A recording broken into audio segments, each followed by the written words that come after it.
Chaitanya Prabhalim Shasakshan Govardhano Med Chitam Abhishtam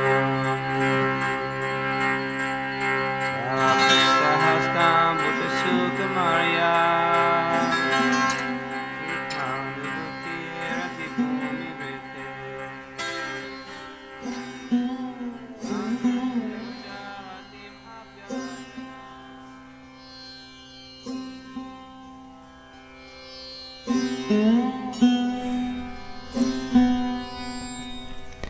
Madhya Lila, Chapter 14. O Lord Gauranga, your exquisite form is bubbling over with the nectar of love of Godhead as you dance within yourself.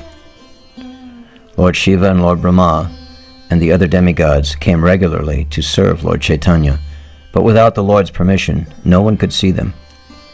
Every day they witnessed the different pastimes of the Lord, and when the Lord went to sleep for the night, they would also disappear, only to return the next day, ready to render any service to the Lord.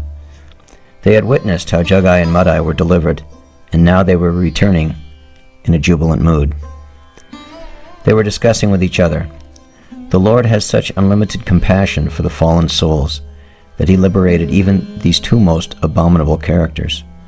This has imbibed in me great hopes that one day I shall certainly cross over this ocean of nescience." Yamaraj, the god of death, was also a daily visitor, and he witnessed Lord Chaitanya's pastimes. He inquired from his assistant Chitragupta, who tabulates and calculates virtuous and sinful activities of human beings, "What is the extent of sin that these two persons have committed? And what does it mean to exonerate them?"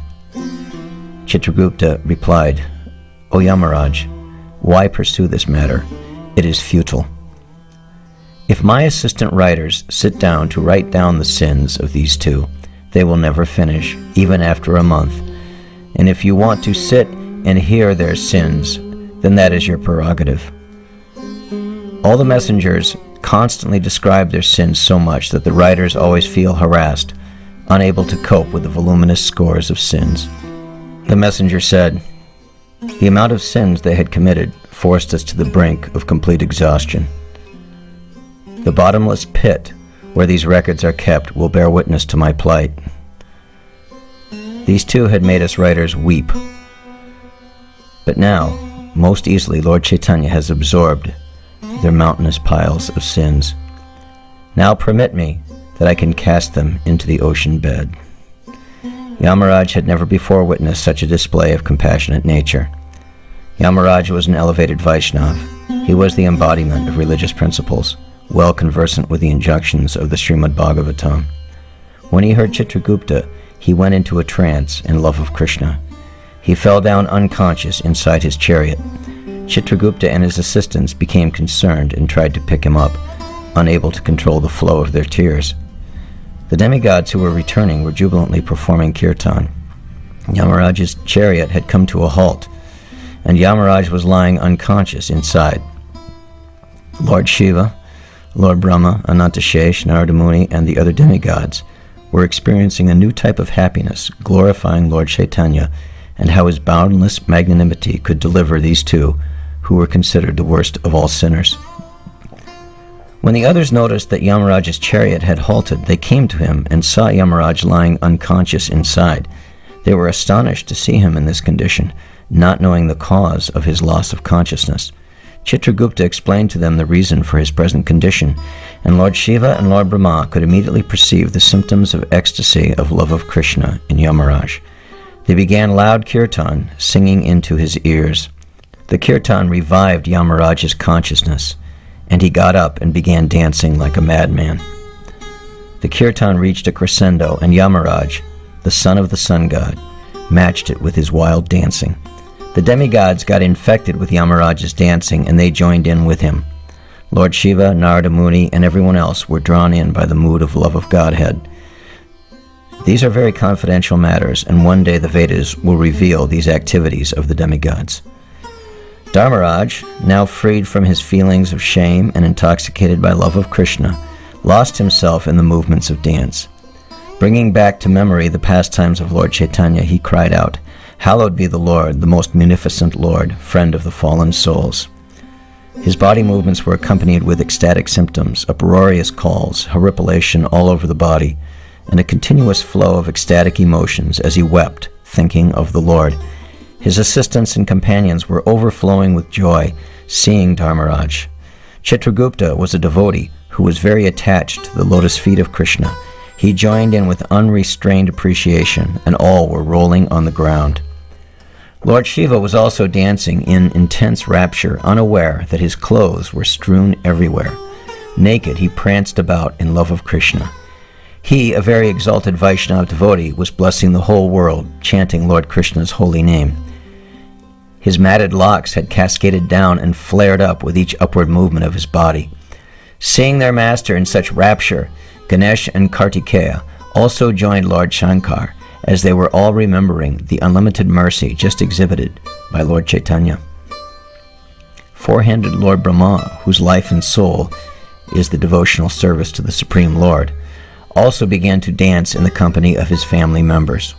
Kashyapa Muni, Kardama Muni, Daksha Prajapati, Bhrigu Muni, and others all joined in with Lord Brahma, for they were stalwarts in the realm of devotional service and were expert in relishing the spiritual mellows with Lord Krishna.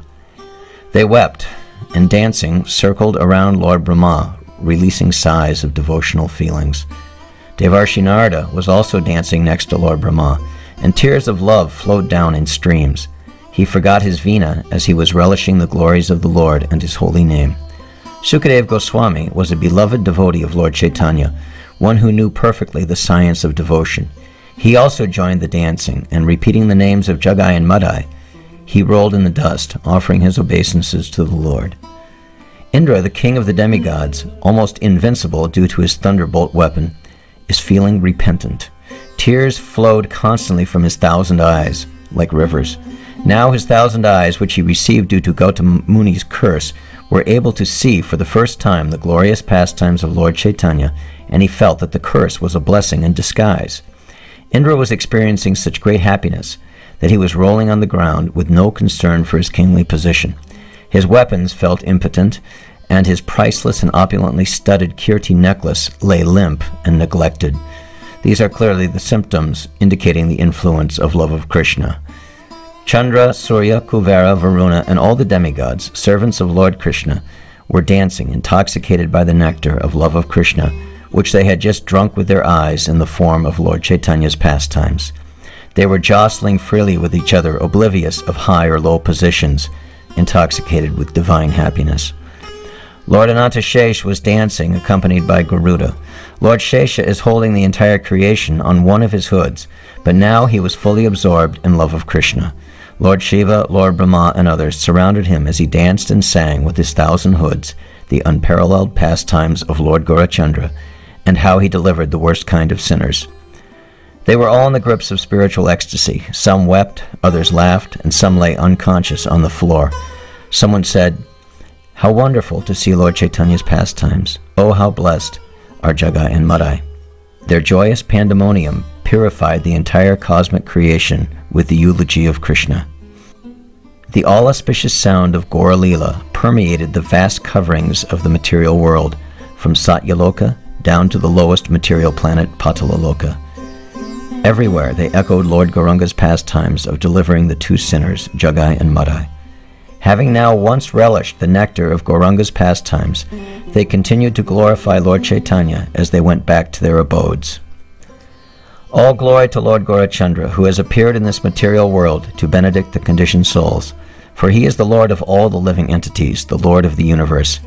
Just as you have so munificently delivered these two most fallen sinners, so kindly shower your mercy on everyone else also. O Lord, you are most gracious because you have come to save the fallen souls. Lord Sri Krishna Chaitanya and Lord Nityananda Prabhu are my life and soul. I, Vrindavan Das, string a garland of songs in their praise and offer it at their lotus feet.